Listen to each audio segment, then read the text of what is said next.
everyone? It's a Drunk and Disorderly podcast. Everyone, have you ever tried CBD or hemp buds? Well, we have a great deal for you. Use discount code DRUNK at northspokanecbd.com and get 15% off your order. NSCBD offers pesticide-free, high-quality, third-party tested cannabis-derived CBD products. You won't get any of that nasty stuff here. No vitamin E lung that's killing people all over the place. None of this black market shit. Remember, discount code DRUNK for 15% off at northspokanecbd.com. Please go buy their stuff. Like, Aaron uses their stuff. It's really good. I don't do CBD, or I would too. Just go use their stuff. Anyway, we are here with Representative Max Abramson. How are you today, sir? Lousy. I'm sorry. You just got swole, man. You should be feeling good after that. What the hell does that mean? Is that some new slang term? Yeah, you said you were lifting earlier, right? I didn't. I did nothing on the bench. I did. Yeah, like but get pull-ups and whatever. if any lifting you do, that's makes your muscles swell up. You got swole. It's just a pump. Pump to the max. I didn't even get the pump today. I was just there for like 20 minutes and I had to rush back to do this. Well, I'm sorry for interrupting your swole. You'll just have to hit it twice as hard tomorrow. That's how it works. I'll just go tonight. Planet Fitness is open 24/7. No, did you see the guy that got locked in there? Oh no, that was a 24-hour fitness. So, Planet Fitness has weights where you are. Yes, it's a whole planet. Because the ones in Omaha are just like aerobic equipment. There's like a couple free weights, but there's no benches to lift on. There's no good squat racks. There's none of that shit.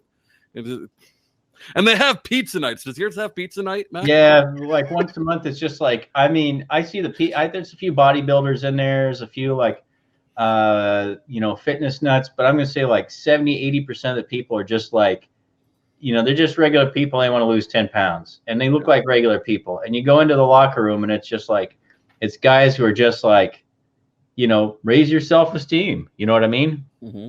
That's what I guess that's their purpose in life. They're in a gym, and yet they're fat and soft and flabby. Okay, I'm feeling personally attacked right now. That's me when I go into a gym. Locker room and lift your self-esteem. You'll feel good about yourself going to Planet Fitness. All right, and also we have Dan, taxationist Steph Behrman. How are you doing tonight, sir? I'm doing fucking awesome. Oh, you're already getting in with them F-bombs. There you go. You gotta. So in our pre-show, Mr. Abramson dropped an F-bomb and then had the gall, the absolute audacity to apologize. I dropped 2 F-bombs, both guided. Laser guided. Just boom. Smart bombs. Okay, lads, you are both running for the nomination for the Libertarian Party for president. And that was the longest way to say that possible.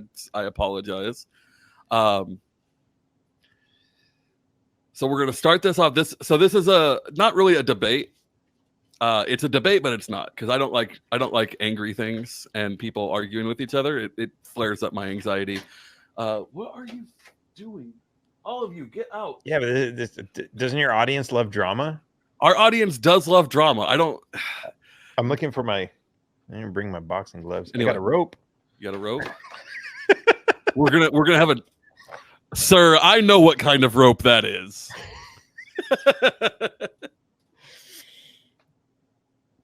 Anyway, so first question. Drama gets ratings. Yep. We're gonna start with Max on this one. Uh-oh. Because this comes from my wife, actually. What happens when you get elected president and there are no libertarians in Congress or the Senate? So you have no allies and you are now the president. The hell are you going to do with that? That's exactly right. Like right now. In fact, I was in the state legislature today and I was testifying. And the first thing, it was on a bill not to decriminalize sex workers. I like to say relegalize everything, reprivatize everything. It was just to provide immunity if they got on the phone and called the police, if they were attacked sexually assaulted, attempted kidnapping, whatever, that they could call the police on a guy and report somebody and have immunity, not get arrested for it. We've been talking about, but what I opened up with is, I'm the only libertarian legislator in the whole country. And I had a few come up to me afterwards, sex workers and friends of sex workers and supporters and allies. And they came up, and I met another libertarian socialist today. That was cool. But he still supports libertarian government. And he said, oh, I thought we had more libertarians. And I said, they run as Republicans and Democrats, but they're all right. But you have to work with people. You find the issues. You kind of get an idea. Like we work with actual progressives. The establishment Democrats are probably the worst.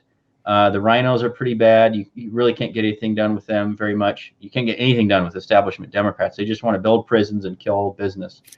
But we've got a lot of liberty Republicans, some constitutional Republicans like Ron Paul, and you really have to start when you're going to come up with a bill. You want to get anything done legislatively, you got to kind of feel out who are the like-minded people. You work with them, and then they work on other people in Congress. You got to find people where you already agree on that particular issue, whether it's cutting taxes or cutting spending or bringing the troops home, which you can do unilaterally as president. If you want to, I just introduced a bill today supporting the End Federal Marijuana Prohibition Act, and that's prime sponsor on that one in Congress is Tulsi Gabbard, and there are both Republicans and Democrats who support that bill. It has a chance of passing now that we've got support, and we've got state legislatures supporting it. But you got to reach across the aisle, and it's each individual specific issue, and then you find the allies you already have, and then you work on the kind of moderates. Dan, would you like me to repeat the question? I was just thinking bees. Huh? Yeah, so you lock the doors of Congress and just set a bunch of bees in there and see what happens. No. I think it's I actually got that from my friend from Uganda. He actually did this at the parliament there, except it wasn't bees, it was pigs. And they were painted. So, and it sucks that they're so there's this party that's been ruling for decades now, and their color is yellow, which kind of sucks because they're kind of like tyrants, and here it's it's our color of freedom. But he painted the pigs yellow. And then, it was amazing. He got arrested for it, but he's like, yeah, it was totally worth it. So yeah, I think there are a lot of things that the president can do to basically say, screw. I mean, it's checks and balances, right? Like, it's not like the president is working for Congress. It's checks and balances, and the presidential power is to say, yeah, you passed all those laws, but we don't have to execute those because those are bullshit. So when it comes to cannabis prohibition, we can just pardon everybody. We can fire the DEA, or do as the Japanese do, sit them in an office in a cubicle and tell them they have to sit there all day with absolutely nothing to do until they finally just break and quit. Yeah, there's so many different things we could do. I know it's mean. It's probably a violation of the NAP, but it's in self-defense, right? Yeah, you can't NAP violate on a self-defense. That's true. So yeah, I mean, there's really a lot you can do. But I think most importantly, like, this is what I view as like the president, like, because people are electing a leader, right? And like a lot of libertarians will say, we don't need a leader, we can lead ourselves, and which is true. But like, you go back to the point of like, why did we even, aside from tyrants, because we know why tyrants wanted leaders and rulers, or they wanted to be leaders and rulers, but why did people want that? Why did they buy into this whole thing of like having a president or a tyrant in charge? And it was because there were problems that were bigger than themselves that they didn't know how to solve. And so I think, when we look at climate change or world pollution, or however you want to view that, it's like me, this little guy in Mexico or Texas or wherever I happen to be, I can't go solve all the plastic in the middle of the ocean. But if we have some people with a loud speaking voice that can reach the entire world, then we're able to come together and say, hey, we got all the shit in the ocean, let's clean it up. What can we do? Anybody got any ideas? And that doesn't mean we have to steal from people in order to like fund a government program to do it, but it just kind of creates that like consortium type thing. And I think it's great to have, we just have to limit that power. So I'm totally going off on a tangent, but I think there's a lot that can be done like that. That's basically like, yeah, you guys thought I was the smartest person, so you elected me to this position. Let's see what kind of problems we can solve that affect all of us. Let's just figure out a way to do it without taxing and creating these, police and everything else to do it. All right, so I'm going to be really, really lenient on time, but remember, we do have a lot of questions to get through. I have some written down not written down, but I have them pulled up from threads and things that we've hit up, and we will have audience questions, polite audience questions. You know exactly who I'm talking to right now. Do I get a buzzer? No, I'm looking for my pocket watch. Okay, so I don't have one of those. Next question. We're actually, unlike our chair debate, we are actually going to be a lot of split questions because we have two vastly different candidates. So there's going to be some questions where they both get the same one. Are we vastly different? In presentation, definitely. You need more yellow, man. You need more yellow. Hey, I got black. Always bet on black. Okay. So the next round, we're going to start with Dan. Dan, how do you respond to the accusations that you are just a gimmick candidate? Oh. Go check out the policy on my website. Go check out the fact that the content that I've been producing for the last year has over 7 million, probably close to 10 million views of content that's not just gimmick, but actually teaching libertarian philosophy. Go look at that and come back and tell me that. It is a gimmick. Yes, absolutely. At the same time, it's getting people's attention. And once I have their attention, I can give them the philosophy, and it works really well. And if you look at, the monster truck video, how much time do I even have? I'm giving you guys like 3 or 4 minutes per answer. Oh, I got go see the monster truck video. It's decent. I like that one. I shared that one on Urban Libertarians. See, Max is even sharing it. The guy who has his purpose in life is to destroy his sworn enemy, Dan Taxationist Theft Behrman, who's running against him, and he's sharing my content. And if you read the comments, there are so many people in there. It's a fucking gimmick. It looks like a monster truck commercial with like death metal music and like explosions and like all kinds of crazy. And like people are like responding, yeah, I hate taxes. I hate taxes. And it's a gimmick. It's like this ridiculous video. But once we do that, we're able to be smart about it, and we're able to identify the people who like that content. And now we're able to say, well, since we know you hate taxes, here's some more information. How would you like? Has anyone ever asked you how would we build roads without taxes? I've got answers for that. And I give that to them, and people start learning, and it's amazing what happens. And so many people support the campaign that are just like, man, I thought this guy was just a joke at first. I thought the hat was funny, but he's really got some really interesting things to say, and it's amazing. And I learned all this stuff. It's changed my life. Oh my God, we need to get this guy elected. So yes, I get it. It is a gimmick, but it fucking works. Sorry. All right. So Max, how do you respond to people who would say that you are that you don't belong in the Libertarian Party because you're a Republican? I say go fuck themselves. I've been in the Libertarian Party for actually no, let me say it again. I've been in the Libertarian Party for 24 years. I don't believe in the quote unquote dues makes you a libertarian, but I've been a dues paying member of the Libertarian Party for 20 years.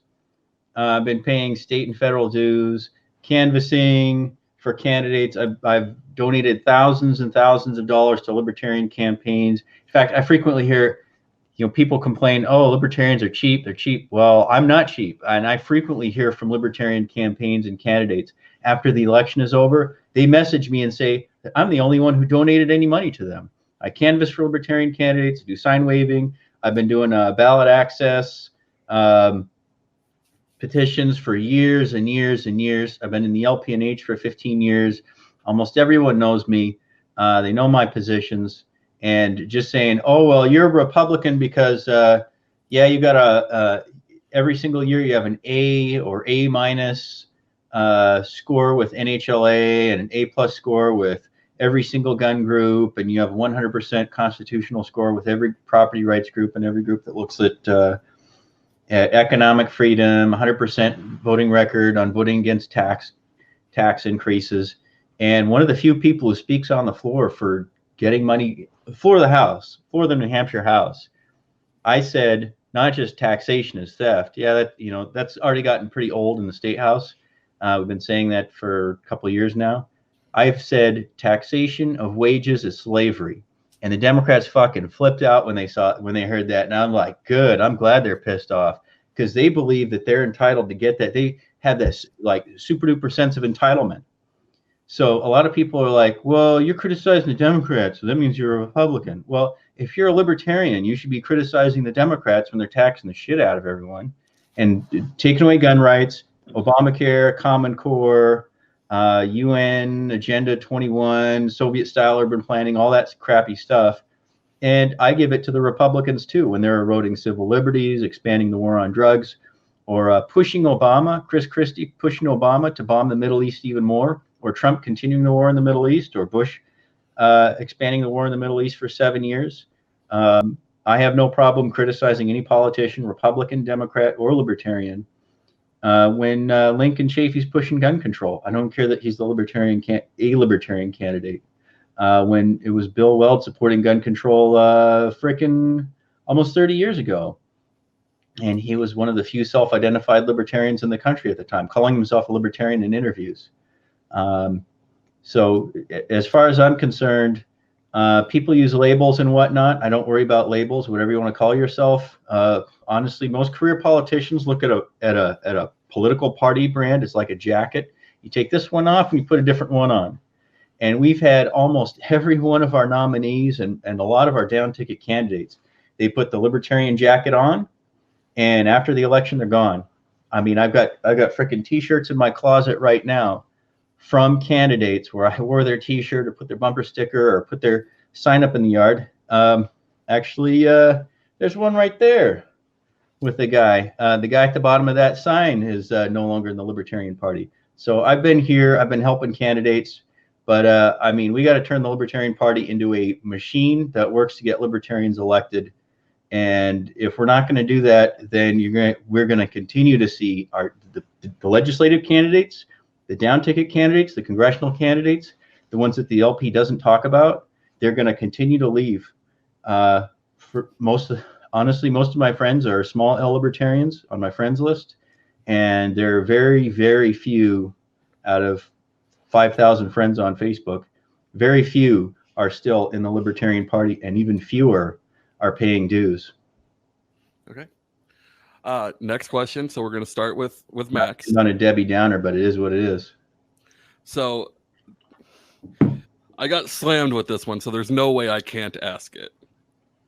Can you give your position on the border wall? Yes, I can. So I got some fakertarian assholes asked, are you for the wall? No. Are you for the wall? No. Are you for the wall? Same fucking thread, same forum, over and over and over again. Third time, are you for the wall? I just fucking answered that. Are you for the wall? I went on, I did a whole video, everything on immigration, cut and splice, came down to like a half hour, posted the thing, and it's like, here's my answer. And he's like, you're dodging the question. Answer is no more thorough answer you can get on immigration. All of a sudden, some other guy, one of his friends, he PMs, messages him, and they pop up and they say, are you for the wall? Are you for the wall? Fucking 2-3 times a day, some asshole from one of these fakertarian pieces of shit, they go on some forum and they're like, are you for the wall? Are you for the wall? Are you for the wall? And it's like, that's like, so I'm a legislator. So that's like a public position. That's not like some secret thing. That's posted on freaking letters and forums and social media everywhere, over and over and over and over again. Now, when a candidate or whatever, if somebody asked you that question and you told that person the answer and they start making a game of it and they just start fucking badgering you on that same issue, obviously it doesn't work. There are 65 international walls. Half of them don't work at all. Some of them, you know, they slow people down, but they don't. I don't think any of them actually stop people from coming in. If you look at military bases and prisons and actual secure facilities, private companies, you know what they all use? They use 2 or even 3 layers of fence, some kind of surveillance, security, border patrol, something like that. If you ever want to secure a line in the sand anywhere, you don't use a wall. Nobody uses walls anymore. This isn't, 1200 AD. It's the 21st century, and we use cameras now.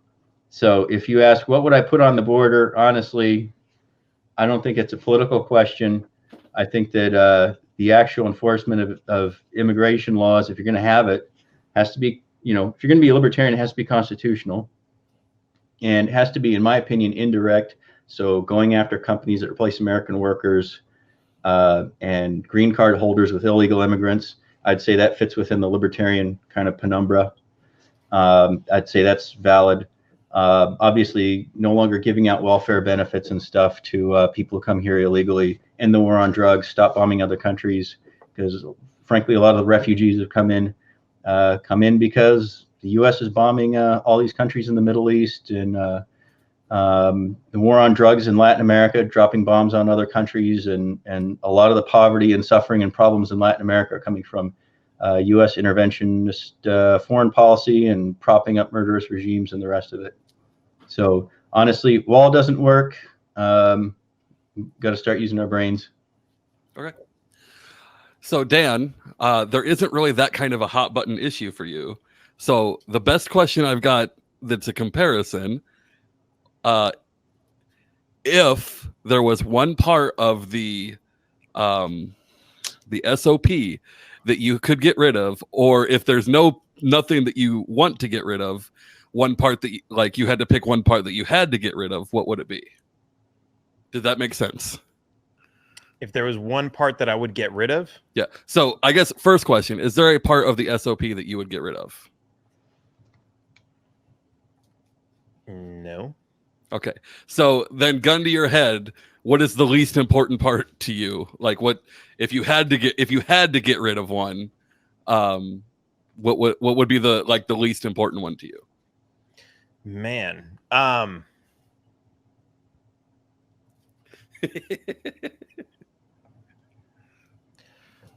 It's okay.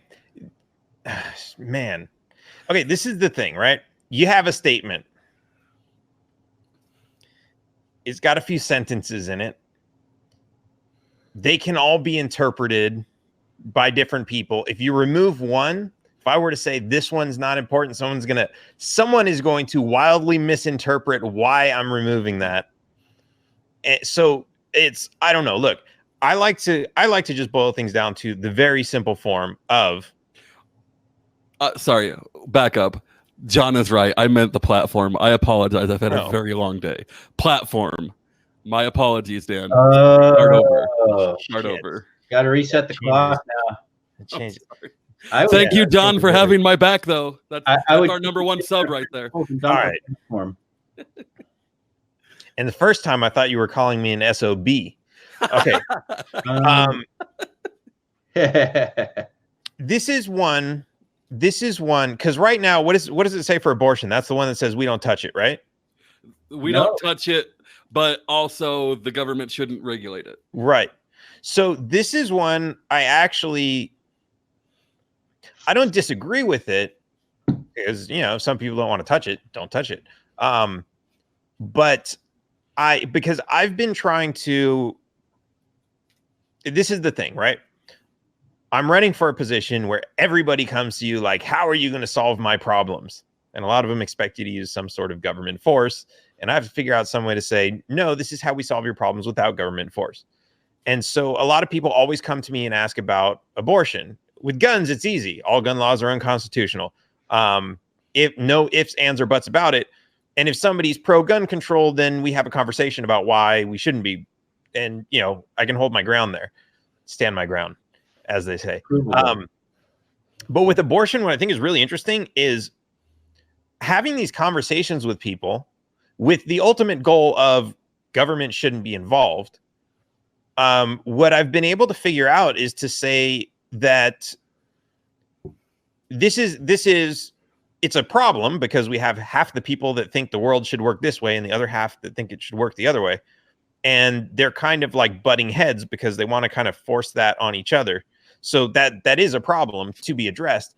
And so the way that I've figured out how to address it is that this is not a government problem. It's a societal problem, which I guess you could arguably say that fits into the thing of we're not going to talk about it because government has nothing to do with it. But I think it is important to address people's concerns because you have, for a lot of people that are, whether you're pro-life or pro-choice, if you hear the government's going to be out of it, that means you lose and everybody's going to do the opposite, which I don't know how that works if you're pro-choice, the government's going to come in, or the government's not going to, I don't know. But this is my point. Like, there are people, the single issue voters, who might be completely libertarian on everything but that. And I think that there is a valuable conversation to be had there. And most importantly, when it's pro-life versus pro-choice, you have people like, I mean, they go at it. They're ready to stab each other over this, which is obviously not the libertarian way if we're just trying to have a conversation. So what I think is actually important about that is to be able to say, let's lead that conversation into an actual conversation where we're having a civil conversation and exchanging ideas. And you can kind of relate it to common law and what would happen if you bring a child, here's a murder case and put it in front of a jury, and how would the jury react to that? It's a societal problem, but I think that's the conversation that we could have about it without pissing both sides off and saying, oh, we're pro-life or pro-choice, because we just don't want the government involved. But it's the people. It's ultimately the people that we have to figure this out among ourselves so that we're not always divided and trying to kill each other over it. All right. Can I give a quick response to that one? Sure. Other people have said this, but I've got to agree 100%. Keep the statement of principles throughout the platform. There's nothing that the platform says that the statement of principles doesn't say. It sums everything we believe in without having to get into the details. The platform gets it wrong. We spend like three days every convention on like happy versus glad and bullshit. You don't have to change the statement of principles. It's correct. Everything in the statement of principles is correct. It's a few sentences that says who and what we are. Everything else is garbage. And a lot of it's divisive stuff like the abortion plank. So I got to agree with Dan, but I would say toss the whole platform. It doesn't say anything. Okay, so next question. We ended with Dan, so we're going to start with Dan. The most important single issue of this election. Most important single issue? Mm-hmm. I don't think there's one. I think so I was looking at the Pew Research and because we have two main groups, the Democrats and Republicans. And so for the Democrats, it's the healthcare and education. And for the Republicans, it's borders and terrorism. And I think it's obviously for me, the most important issue is taxes. But if we're going to grab these other audiences and convince them hey, libertarianism is actually the way that's going to solve all your problems. It's going to do the things that your party is not doing for you, that they've been promising you for decades. We can actually solve those problems with the libertarian way. If we want to get our foot in the door with them, we have to talk about their most important issues. And I know a lot of people hear that and they're like, oh, then we're pandering. No, we're not pandering. We're relating to them. We're still sticking to our libertarian philosophy, our core values, everything else. We're just figuring out a better way to talk to people. And I guess, with my major issue being taxes, what I do like to do is I always relate it back to taxes and just say, hey, look, everything you hate about the government, they're able to do because you give them your money and you have absolutely no control over what they do with it. They can hire a police officer to shoot your dog and your daughter and blow up your car and create terrorists that are going to come steal your job. They're doing that with your money and you have no say in it. And you can't even stop giving them the money because it's a tax and they're going to take it by force. So that's how, whatever problem it is, you relate it back to that. And people start hating taxes more and more every day. Right. Same question to you, Max. No, I got to say, bring the troops home. It's peaceful foreign policy. I think the one thing that, I mean, is every kind of, not only libertarian, like small L libertarian, big L libertarian, people are just kind of borderline. If somebody is for a warmonger, aggressive foreign policy of going out and conquering and killing other people, neocons, socialists, whatever, that's not the live and let live philosophy. What we're about is just respecting other people, other countries around the world, respecting other people's right to just be left alone.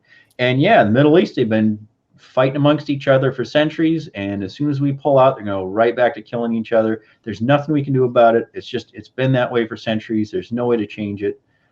So I would say not only the most important issue and the reason that I decided to announce, the reason that I'm running for president, but I would say that the one unifying issue that kind of brings us all together is bringing the troops home and non-interventionist foreign policy, not bombing all these countries, not dropping white phosphorus on children, not blowing up hospitals the way Obama did, not continuing these wars the way Trump is, not starting these wars in Afghanistan and Iraq and everywhere else the way Bush did, not the 48 different military strikes, airstrikes under Clinton. We don't need to be invading other countries. We don't need to be involved in regime change wars. We don't need to be getting thousands and thousands of our brave military men and women killed just to artificially increase or artificially reduce the price of oil, silver, copper, natural gas, gold, whatever the hell we're over there for. We can buy all those raw materials with money. We don't need to be bombing or occupying or propping up corrupt regimes. Okay. I agree, but brought to you by taxes. I mean, I know libertarians who just, it just doesn't resonate. I've known pragmatic libertarians for years where, honestly, they've said, okay, federal, state, and local, top to bottom, as much as they would cut federal spending and federal taxes, some of them would increase local taxes just as much to make up for it. I mean, and that's still, that's decentralizing government spending, the way Adam Kokesh is talking about. That's decentralizing government. That's still, again, it's under the penumbra of libertarianism. I mean, it is technically, it's still same basic philosophy, but I'd say, okay, what's the dividing line? What makes a libertarian a libertarian? It's the live and let live philosophy. It's whether or not we respect the right of other countries and other peoples and other parts of the world to just be, left alone so long as they leave others alone. All right. So I'm kind of hoping this is a curveball for both of you. We're going to start with Max.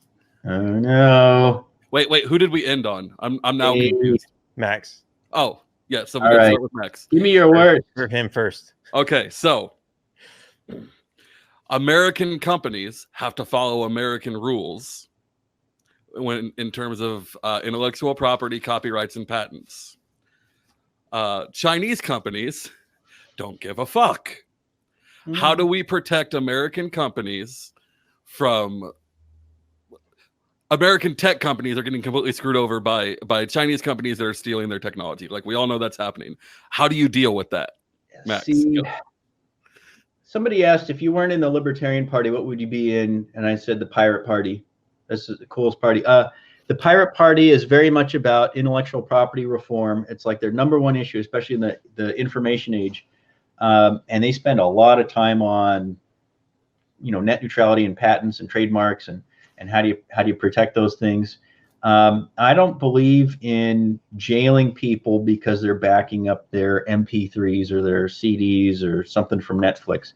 I don't believe in putting people in prison or giving somebody a felony because they're copying software. How do you level the playing field? Unfortunately, I think the only way to do it, even though I hate trade agreements and I hate international trade deals, I like to just multilaterally kind of reduce our trade barriers with countries that reduce their trade barriers against us. That's my preferred way to do it. I think the only way to protect intellectual property, honestly, is what the hell happened to the chat window? It disappeared. Oh, well, nothing good there anyway. is you have to have. I hate the TTIP, TIS, NAFTA, GATT2, CAFTA, all these other, negotiated trade deals, and they're negotiated in secret is the real problem with them. I think if they were negotiated openly, I think people would probably go along with them. But I think that's really the only way, trade points on this for points on that and protect intellectual property, movies, music, software, engineering services, patents. All right. Dan, do you need the question repeated? No, yeah, why not? All right. So Chinese companies are actually absolutely fucking American companies because they don't have to play by the same rules. How do we protect American, especially tech companies, from having their IP stolen, or how do you fix the problem? So I hate my own answer. It really depends on what we're talking about here. I mean, you've got there's software piracy, right? Where you're actually like a company invested all the money to actually make the software, and then somebody else stole it and they're selling it and they're making money off of that. Mm-hmm. That I could see as a violation of the original company, but you don't need government or special rules for that. All you need to do, you have a software license agreement, which is in all the software anyway. When you buy the box with the floppy disk in it, am I dating myself here? I think we're all at least that old, so keep going. You sign the contract that I'm agreeing to use this software for myself only, and maybe I can sell it to somebody else and transfer that right, but I don't get to make copies of this and give it to everybody else. That's your agreement. If you don't agree to those terms, you're not allowed to purchase this software. And it makes total sense, and you can enforce it. Now, here's the thing. Right now, you have government to come in and say, oh, yeah, if we find somebody that's been pirating your software, we've been collecting from all these taxpayers, and we're going to use this taxpayer money to protect your profits by going after these criminals. And no, that really shouldn't be the case. And so with that type of IP, it's like you can control it you can do that with movies, right? You have a contractual agreement. If some movie studio says, oh, we found some, if they want to pay, look, here's the thing. You have a retail store, right? Any retail store includes in their price. We got to pay for security. We know we're going to lose a certain amount of product. We add all these costs into the price of the product so that we still make a profit after all of that, right? If the movie studios should be doing this, and if they want to protect their intellectual property and hire security or a police force to go after and find these people that are copying their movies, let them do it. Why are we paying for it? It's not protecting my profit. Why am I hiring police to protect this big corporation's profit when they're making billions of dollars every year anyway? So there are ways to do that without government. Now, when it comes to actual technology, like technology where you can't just copy it like software. There he is. When you talk about so let's say you create like a new type of hardware technology and some other company wants to copy it because you didn't have a patent, or you had a patent and they're not honoring it. Think about how that really matters in today's world. I mean, would you be pissed off if like a new company started making TVs? It's like, this is something that like so many people have. It's considered, it's one thing if you develop the technology and the other companies are left behind because they can't figure out how to copy it. That's one thing, and you get your advantage. If you're worried about you're going to shop around this idea and somebody's going to steal it from you, well, you make them sign an NDA before you show it to them. There are so many different ways, and you can enforce these all by contracts. And so, when it comes to China, what are they really doing? And this goes back to how much time do I have? Am I just rambling? You should wrap soon. All right. Tomatoes. Florida is mad because Mexico is growing better tomatoes, but those tomatoes hundreds of years ago came from Mexico in the first place, and Florida just doesn't have the weather for it. So now they want to shut down Mexico's tomato import. It doesn't make any sense. All right. Okay, so real quick, we're gonna not pause, but like take a breather, answer some questions. When is Dewlap gonna grow a beard like Raptor? So here's the deal. Dulap may think that he's all about the talky thicks, but I've got the real one, so he needs to get on my level first. Jared Hall, I wonder what Ogle would say about IP. Is he running? Does anyone know? Is Ogle running for anything? He just has his little side deal, his parliament, national parliament thing, whatever the hell that is. Okay. And he keeps advertising that, and he just kind of shows up. I like him, but man, he's crazy. I'm sorry. It's borderline spam at this point. I can't count. So I moderate Karen Ann Harlos's her LNC group so that people can like ask her questions and things related to the LNC. So the purpose of that is to keep it LNC related, and I've had to kick him out like 5 times because he'll find a way back in. Like another moderator will let him in, and it'll be like 7 or 8 posts about feminism or something. I don't really understand what he's talking about. All right, back to the game. We ended on Dan, so we start on Dan. Mm-hmm. Dan, which candidate? So, assuming you do not win the nomination for the Libertarian Party, are there any candidates that you would or I guess give me the rundown. Who would you or would you not support as the nominee? Man, I don't want to say who I would because then you'd know who I wouldn't by omission. But I want both answers. What's that? I want both answers. Oh shit. I guess the easier one. Is there anyone that you would not support who is currently in the field that you would not support as the nominee? There are 2 that I find very questionable. And here, I actually had this conversation earlier today with Arvin. So Lincoln Chafee seems like a nice enough guy. I said hi to him at the convention. We shook hands. We talked for a minute. But I know he has some positions that are very contrary to the libertarian philosophy. So that worries me. Now, what we did come to the conclusion is if he were to step back and say, okay, I'm not going to run for this, but if I gave my endorsement for another candidate because I'm interested in the libertarian philosophy and I want to become a part of that, then that would be great. But you don't take a new gun into battle. You want to fire a few test rounds first, right?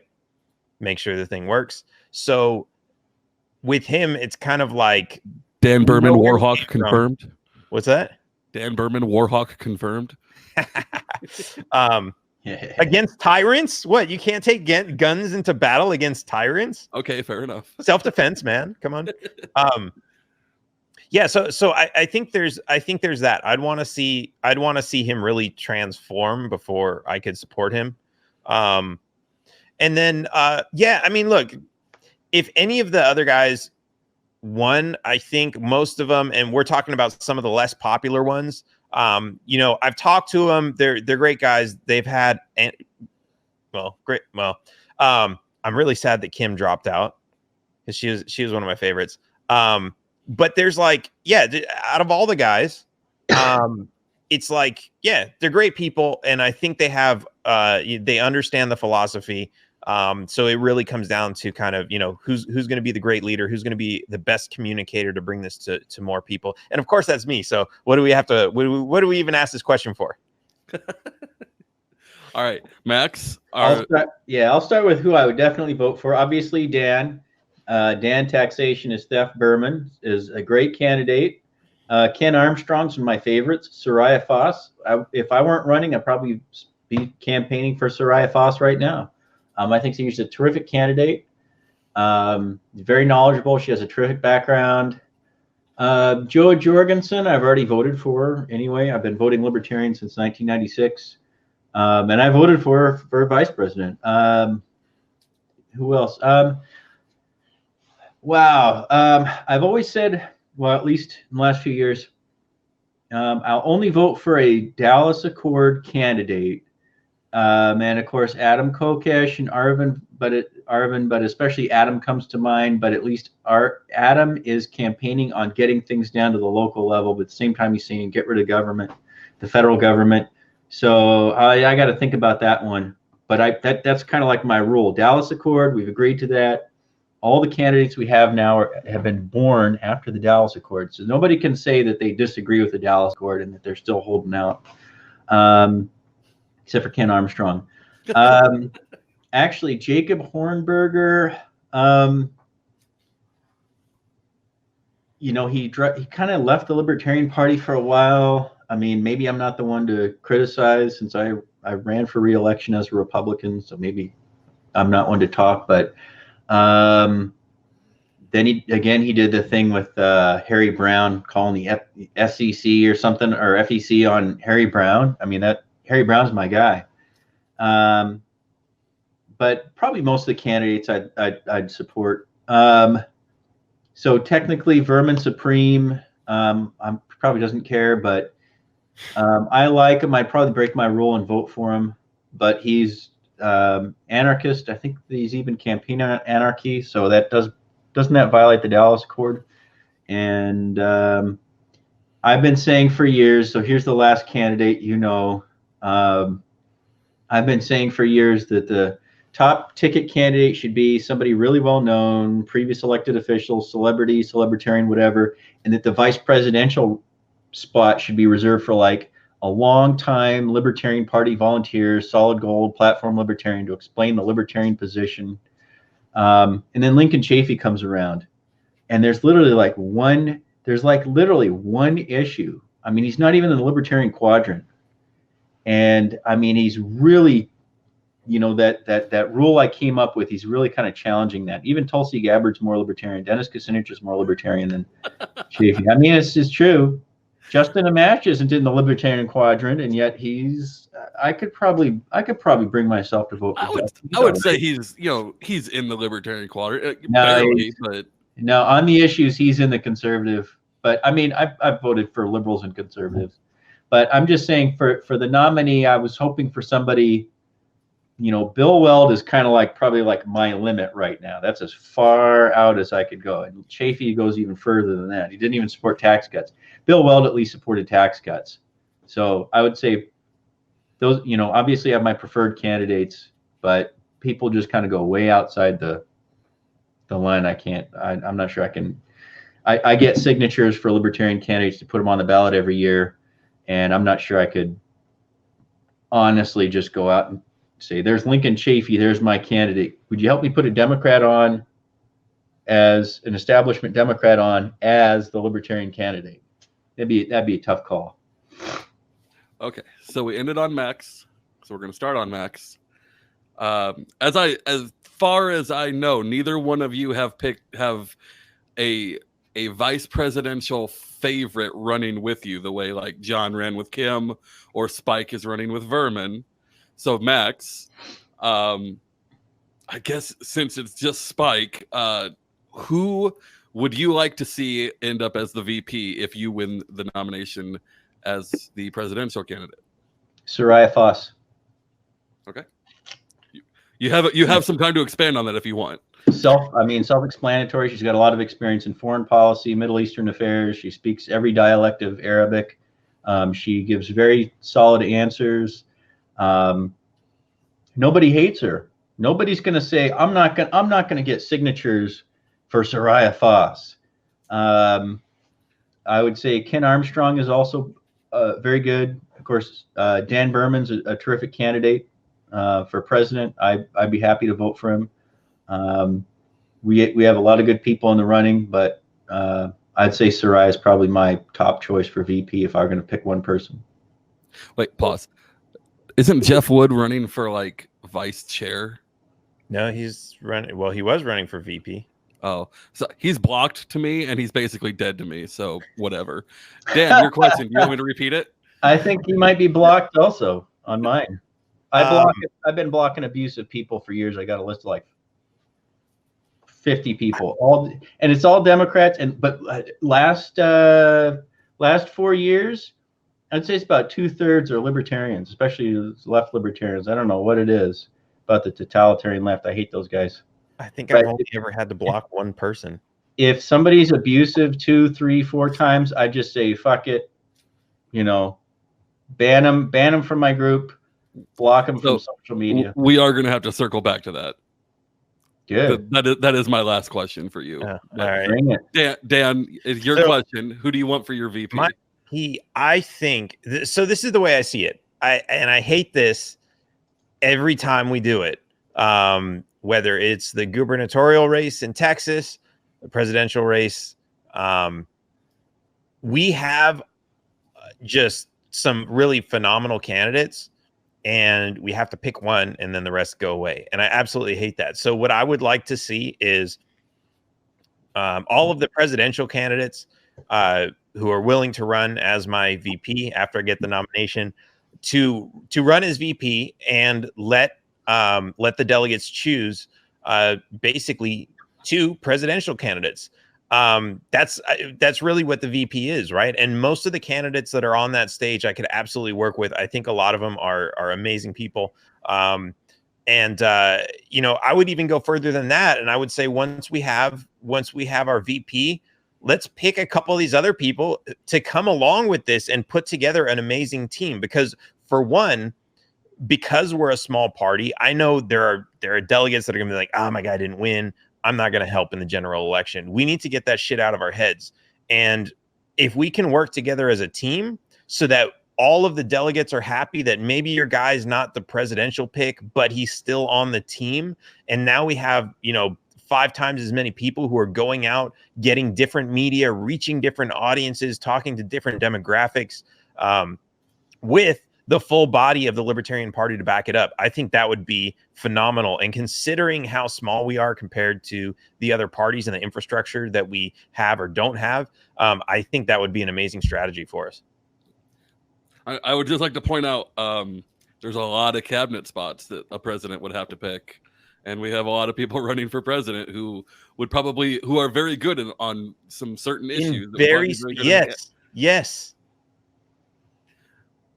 Okay, so this one starts with Dan.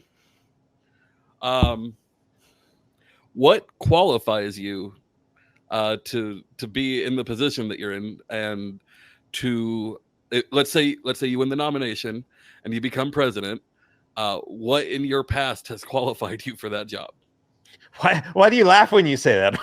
Well, so let me explain the laugh. I don't think anyone is qualified. I'm very much with Joe Rogan. The idea of one person leading a nation of 350 million is fucking asinine. Right. But it makes sense. There's no one qualified for that. But Dan, what qualifies you for that? Well, I've been robbed by the IRS, so I have the fire in me that's required to shut that organization down. No, but okay, so I have run not huge, massive organizations, but I've run teams of 40 or so people. I know how to get people organized, how to create efficient systems, which of course we're going to be getting rid of, but at least this is something really important. As a software engineer, I've worked with, we have the cloud and we have thousands of servers and all these little components all talking to each other. And when we want to take one component out of commission and make sure that the millions of users that are using the big picture software are not affected by the removal of this one component, then my job is to figure out a way to strategically remove that without affecting anything, without costing any zero downtime for anybody using the system. And so if you compare that to what government is, and you have the FDA is there and they're telling us what's safe and what's not, right? Supposedly. If we shut down the FDA, or if we shut down Social Security, or we shut down Medicare, or all these other programs right now, that's going to affect people. And the libertarian philosophy is leave people alone, right? We just want to take over the world and leave people alone. But if you take away their means to afford healthcare or pay their rent or these other things, you're not really leaving them alone. So to figure out a strategic way to remove these programs and transition away from them, I think is the most important part. And I have that experience with dealing with software and all the different components to an extent. Other than that, I mean, yeah, I totally agree. I don't have the know-how to tell you how to run your life, so I shouldn't be doing that. And scaling back the government is, I mean, kind of a no-brainer. Really, I think what we're looking for is not someone who has the experience to run this massive organization, but somebody who has the willpower to fight against it and shut down these organizations when you've got, you know, the war hawks in your face saying, oh, but if you bring the troops home, then Iran's going to launch nuclear weapons at us. Like, a lot of people are going to hear that. And, you know, this is why I think we get so many presidents into the White House and they're very anti-war. And then all of a sudden they're like, yeah, but we got to drop a couple bombs because this guy at the CIA told me that we have to, or else we're in trouble. Like, you have to be able to stand up to that stuff. And I don't trust anything that comes out of the government. So I guess that's an extra one. Well, the day Dan gets elected is the very next day the CIA takes him out. That's what we're hearing here. Possibly. It's a risk I'm willing to take. All right. So, Max, your question is going to be different. Here's the circle back.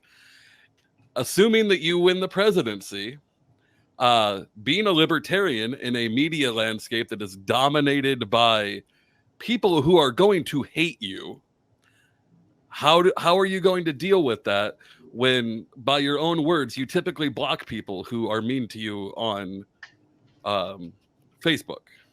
Mean to anyone.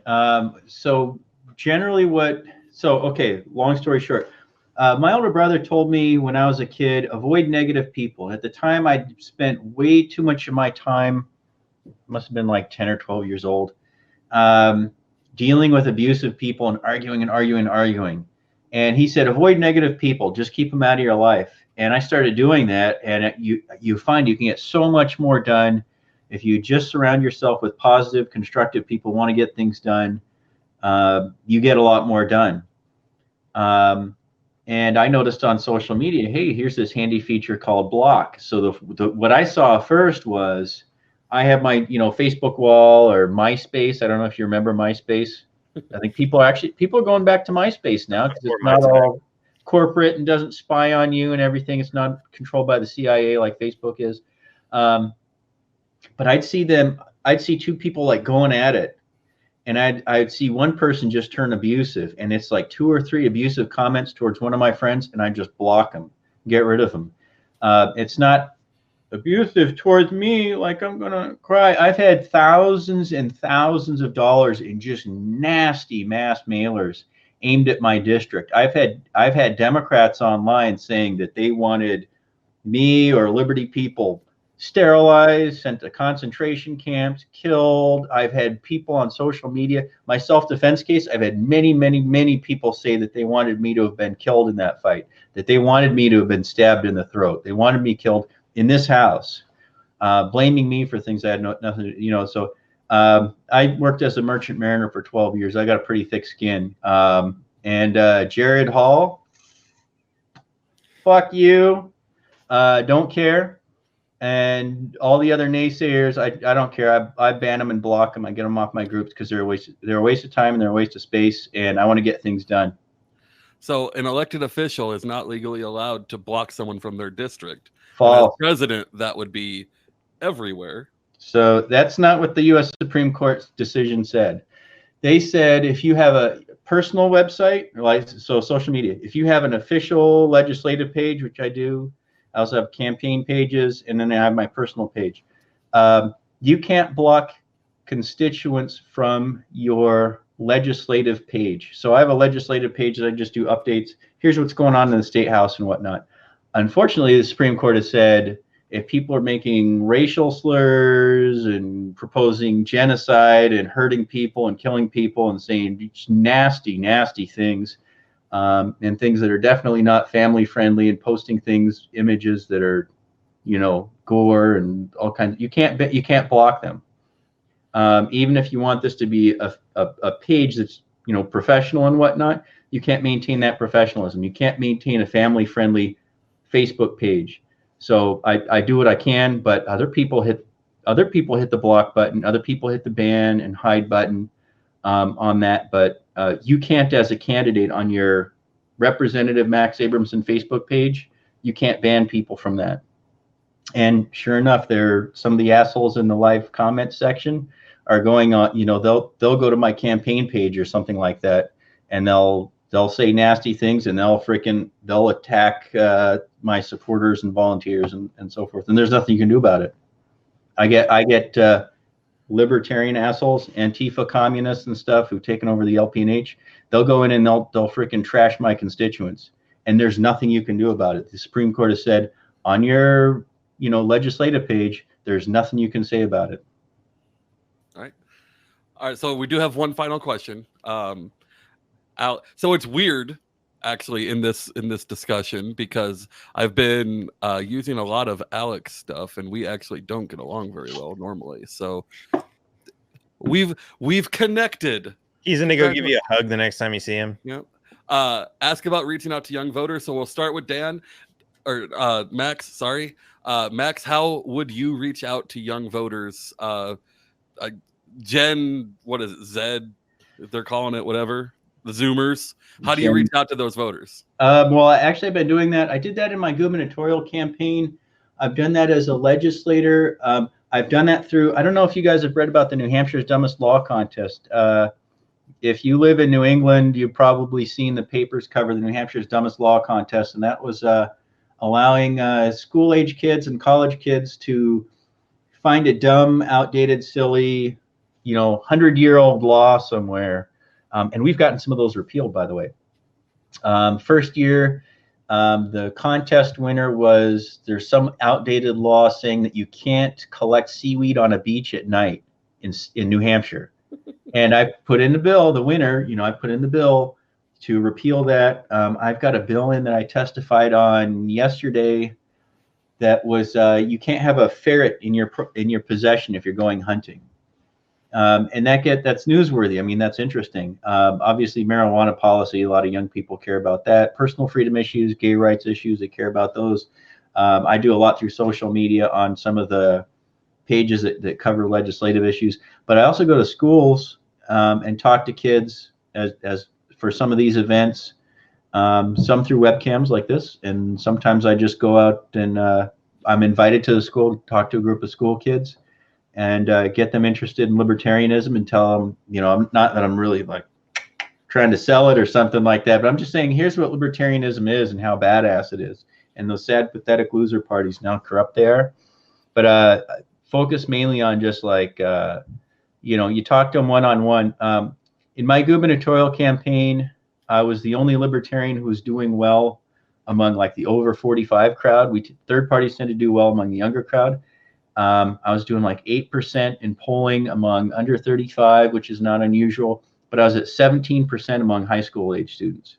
So they did like mock polling and I was at 17%, and that's on like no budget and almost a total media blackout. So we do pretty well among younger people. So I think that that's worked. Social media works, Twitter, Instagram more than Facebook. Those kinds You're of already behind, bro. It's TikTok. What's that? Run out of time? Okay. No. I'm saying like you're already behind the times. It's TikTok, not Instagram. We're done with that. You're done with Instagram? Well, society is done with Instagram. We've moved on to TikTok. At least that's what my girls tell me. I told you people are moving back to MySpace. I'm serious. It's useful. MySpace is convenient. I mean, you kind of go where the young people are and where they're going, and that's how you reach out to young people. The biggest issues that young people historically are concerned about are, of course, bringing the troops home, legalizing weed, gay rights, civil liberties, privacy issues. Especially in college, when I went back to college to get my associate's degree, I found that the issues that were on their radar are generally not the issues that a lot of our older folks, business owners, retirees, talking about. Older folks tend to be focused on economic issues and crime. Younger people care about personal freedom, privacy, that kind of thing. All right. Dan, do you need me to repeat the question? No. Make college affordable. So I have this one thing, and I know a lot of people are going to hate it, but this works really well. Nice. Here it comes. Here comes all the hate. So here's the interesting thing. Hey, I love the hat. Thanks. We've been doing a lot. Like, here's the thing. We look at the statistics, right? I think it's 50% of the voters in the general election are under 45. 25% are under 30. And so that's a lot of young people. And you look at the stats, and the young people is where it's at. This is where the votes are, especially if you want to turn this country or turn the world into a libertarian world. So we've been using Instagram. We're on TikTok. We haven't mastered it yet because we're still a bunch of old farts. But we're reaching out with the younger people. We're getting a lot of responses from people who are 18 to 20, also from people all the way as young as 14. And they're amazing. They're extremely energetic and excited about this because they're in schools and they understand that their schools are basically, they're living under a rule of micro tyranny, where they have school administrators who are treating them like slaves in this system and forcing them to learn things they don't want to learn. When they're more interested in learning other things that aren't available to them, they're not able to exercise their freedoms, experiment, do new things. And so a lot of them are really pissed off about this. Now, another thing we do is we send these hats to these kids and they take them into school and they get suspended for them. Not that that's what we're trying to do, but they do take this information into the schools and they share it with their friends, which is really important. And they share it with their parents. And we've gotten a lot of parents who are learning from their kids about all this libertarian stuff, which is amazing. On top of that, we just got approved today to go to a university in New York. So we're going to be talking there in should be about a month or two, which is awesome. We have an appearance at a college. We're going to try to get some more of those going. And yeah, it's totally about that. And we have a lot of these issues that people are worried about. We have, job security. Cause like people are like, I'm going to college and like, I want to get a job, but I got to pay off this loan, but I really don't want a job. We're talking about all these things. What does the future economy look like? And are you training for a job that's not going to exist? Because a lot of young people are really, really concerned about this. And they're really concerned about this college debt that they're taking on and everything else. So we're on all the right issues. We're talking to people. We're getting the word out. We're on the right technology. We're talking to the right groups. We're in front of the right people. And it's working really great. All right. So we're past an hour. Thank you both for your patience and hanging in there. So Max, where can everyone find you? maxabramson.org. That's my regular blog, but I also have for volunteers and news and updates, I have another campaign page, abramson2020.org. Okay. Dan? Behrman2020.com, Behrman, like that. 2020.com. That links to Facebook, Instagram, Twitter, YouTube, everything else. Sign up for the mailing list, make a donation. All the information's there. All the platform stuff is there. We've got all the platform things. You can click on it, learn more, lots of videos and all kinds of cool stuff there. So go check it out. Right. So I tried to be fair. Like everyone knows I'm working on a campaign, but I tried to be fair to everyone involved here. If viewers, if you want to see more content like this, let us know who you want to see in the debates. We're probably going to have to get why did his name escape me already? Joe Henchman. We're probably going to have to get him on because he just declared for chair tonight. So there's some news for you. Thank you both for coming on, and it was a lot of fun, and we'll see you next time. Thank you very much. Thanks, man.